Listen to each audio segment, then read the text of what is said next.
नमस्ते। आज का जो ये टॉपिक है ये महाराष्ट्र बोर्ड परीक्षा के लिए बहुत बहुत ज़रूरी है।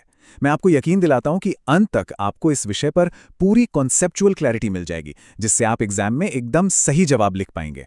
तो चलिए सबसे पहले देखते हैं कि आज की हमारी ये जर्नी कैसी रहेगी। पहले हम समझेंगे कि भाई स्कल्पचरल आर्ट यानी मूर्तिकला आखिर होती क्या है। फिर हम फोक स्टाइल और क्लासिकल स्टाइल के बीच का फर्क जानेंगे। इसके बाद हम आइकनोग्राफी यानी मूर्तियों के पीछे के विज्ञान को समझेंगे। और आखिर में देखेंगे कि कैसे भारत में स्कल्पचर और आर्किटेक्चर यानी मूर्तिकला और वास्तुकला एक दूसरे में घुल मिल गए। ठीक है, तो चलिए शुरू करते हैं। हमारा पहला सेक्शन मूर्तिकला क्या है यानी 3D की नींव। एक पल के लिए जरा सोचिए, अगर आपके सामने कागज पर एक शेर का चित्र बना हो और ठीक उसके बगल में शेर की एक मूर्ति रखी हो, तो दोनों में सबसे बड़ा फंडामेंटल डिफरेंस क्या है? देखिए, कागज वाली तस्वीर तो आपको सिर्फ सामने से दिखेगी, है ना? लेकिन जो मूर्ति है उसे आप चारों तरफ से, आगे से, पीछे से, ऊपर नीचे, हर एंगल से देख सकते हैं। और बस यहीं से मूर्तिकला की सबसे सिंपल डेफिनेशन निकलती है। स्कल्पचर एक ऐसा आर्ट फॉर्म है जो 3 डायमेंशनल या 3D होता है, मतलब जिसमें लेंथ यानी लंबाई, ब्रेड्थ यानी चौड़ाई और थिकनेस या हाइट यानी मोटाई या ऊंचाई, ये तीनों डायमेंशंस होते हैं।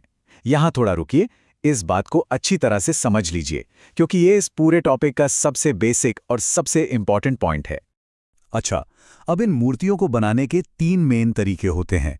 पहला है कार्विंग यानी नक्काशी या तराशना, जैसे पत्थर को तराशकर कुछ बनाया जाता है।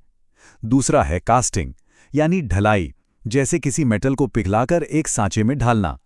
और तीसरा है शेपिंग यानी आकार देना, जैसे हम गीली मिट्टी को हाथों से शेप देकर कुछ बनाते। और ये कला कितने ग्रैंड स्केल पर हो सकती है, इसके हमारे पास जबरदस्त उदाहरण है, जैसे वेरुल का कैलाश मंदिर।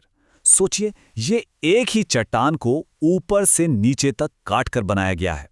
इसे मोनोलिथिक स्कल्पचर कहते हैं, यानी एक ही पत्थर से बनी एक विशाल कलाकृति।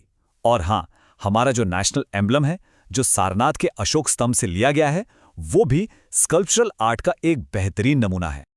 अब एक सवाल मन में आता है कि क्या ये कला सिर्फ बड़े-बड़े मंदिरों और राजा महाराजाओं के लिए ही थी, या फिर ये आम लोगों की जिंदगी का भी हिस्सा थी? तो चलिए यही देखते हैं हमारे दूसरे सेक्शन में, फोक स्टाइल यानी आम लोगों की कला। देखिए, ये कला स्टोन एज यानी पाषाण युग से चली आ रही है, जब इंसान ने पहली बार पत्थर के औजार बनाए थे। हड़प्पन एरा में मिट्टी की छोटी छोटी मूर्तियां बनाने की एक परंपरा ही बन गई।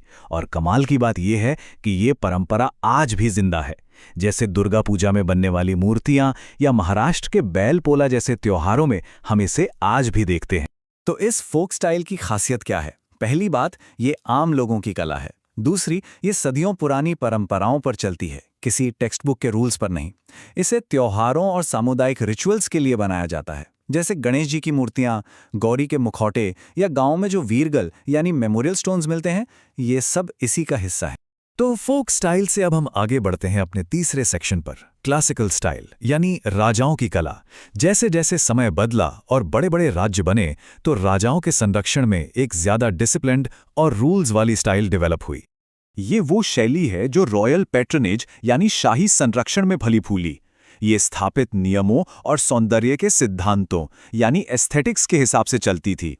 इसका एक बहुत बड़ा टर्निंग पॉइंट आया मौर्यन पीरियड में, सम्राट अशोक के समय, जब विशाल पत्थर के स्तंभ बनवाए गए। सांची स्तूप पर जो नक्काशी है, वो भी इसी क्लासिकल स्टाइल का एक शानदार उदाहरण है। और देखिए, इस स्टाइल का असर सिर्फ भारत तक ही सीमित नहीं रहा। इंडोनेशिया में जो बोरोबुदुर स्तूप है, वो इसका एक जीता जागता सबूत है। ये दुनिया का सबसे बड़ा स्तूप है, जिसे 8th-9th सेंचुरी में बनाया गया था, और इस पर इंडियन क्लासिकल स्टाइल का जबरदस्त प्रभाव साफ दिखाई देता है। तो चलिए एग्जाम के लिए इन दोनों स्टाइल्स को फटाफट कंपेयर कर लेते हैं, ताकि याद रखना आसान हो जाए। फोक स्टाइल आम लोगों की कला है, जो परंपराओं पर चलती है और ज्यादातर छोटे पैमाने पर होती है। वहीं क्लासिकल स्टाइल शाही संरक्षण में बनी, जो तय नियमों पर चलती थी और बड़े मॉन्यूमेंटल स्केल पर बनाई जाती थी। चलिए अब थोड़ा और डीप डाइव करते हैं और मूर्तियों के पीछे की साइंस को समझते हैं। हमारा चौथा सेक्शन, आइकॉनोग्राफी यानी मूर्तियों का विज्ञान। यहां थोड़ा रुक कर सोचिए, किसी देवी या देवता की मूर्ति बनाने के क्या कुछ नियम हो सकते हैं? क्या कोई भी आर्टिस्ट अपनी कल्पना से भगवान की मूर्ति बना सकता है, या इसके पीछे भी कोई शास्त्र, कोई साइंस है? बिल्कुल है। जब हम मंदिर में किसी भगवान की मूर्ति देखते हैं तो उनके हाथ में क्या होगा, वो किस पोस्चर में खड़े हैं, इन सब के पीछे एक पूरा शास्त्र और नियम होते हैं। इसी शास्त्र को आइकॉनोग्राफी कहते हैं। इसका मतलब है देवी देवताओं की छवियों का अध्ययन, जिसमें उनकी पहचान, उनका विवरण और उनकी व्याख्या शामिल है। एग्जाम में लिखते समय आपको यही लैंग्वेज यूज करनी चाहिए। भारत में इस फील्ड में 2 मेजर आर्ट स्कूल्स डेवलप हुए। एक थी गंधारा स्कूल, जिस पर ग्रीक और पर्शियन स्टाइल का प्रभाव था। यह प्रभाव आपको मूर्तियों के बालों के स्टाइल और कपड़ों की सिलवटों में दिखेगा। और दूसरी थी मथुरा स्कूल, जो पूरी तरह से स्वदेशी यानी प्योरली इंडियन थी। और इसी ने आगे चलकर भारतीय आइकोनोग्राफी की नींव रखी। और फिर आता है 9th से 13th सेंचुरी के बीच चोला डायनेस्टी का समय, जिसे ब्रॉन्ज स्कल्पचर्स यानी कांस्य की मूर्तियों का स्वर्ण युग माना जाता है। भगवान शिव की नटराज मूर्ति इसी दौर का एक वर्ल्ड रिनाउंड मास्टरपीस है, जो आज भी आर्ट वर्ल्ड को हैरान कर देती है। हम अक्सर सोचते हैं कि बिल्डिंग बनाना अलग काम है और मूर्ति बनाना अलग, है ना? लेकिन भारतीय कला में ऐसा नहीं है। हमारा 5वां और आखिरी सेक्शन, स्कल्पचर मीट्स आर्किटेक्चर, एक ऐसा मिलन जिसमें कोई जोड़ी नहीं है। भारतीय परंपरा में वास्तुकला और मूर्तिकला को कभी 2 अलग-अलग कलाओं की तरह देखा ही नहीं गया। यहाँ पर स्कल्पचर बिल्डिंग का ही एक इंटीग्रल पार्ट होता है। इसका सबसे बड़ा, सबसे बेहतरीन उदाहरण है अजंता और वेरुल की रॉक कट केव्स। वहां जाकर तो पता ही नहीं चलता कि आर्किटेक्चर कहाँ खत्म हो रहा है और स्कल्पचर कहाँ से शुरू हो रहा है। और कला के इसी अनोखे संगम को पहचानते हुए साल 1993 में यूनेस्को ने अजंता और वेरुल की गुफाओं को वर्ल्ड हेरिटेज साइट यानी विश्व धरोहर स्थल घोषित किया। तो चलिए अब हम अपनी आज की इस चर्चा को समेटते हैं। हमारा निष्कर्ष, एक त्रिआयामी विरासत। तो आज हमने क्या क्या समझा? हमने 3D स्कल्पचरल आर्ट की डेफिनेशन और उसके तरीके समझे। हमने फोक और क्लासिकल स्टाइल्स के बीच का अंतर जाना। हमने आइकॉनोग्राफी के विज्ञान और उसके मेजर स्कूल्स को समझा। और आखिर में हमने भारत में स्कल्पचर और आर्किटेक्चर के यूनिक फ्यूजन को देखा। सही मायनों में स्टोन एज के औजारों से लेकर अजंता की गुफाओं तक ये एक शानदार यात्रा थी। आशा है कि सारे कॉन्सेप्ट्स अब एकदम क्लियर हो गए होंगे।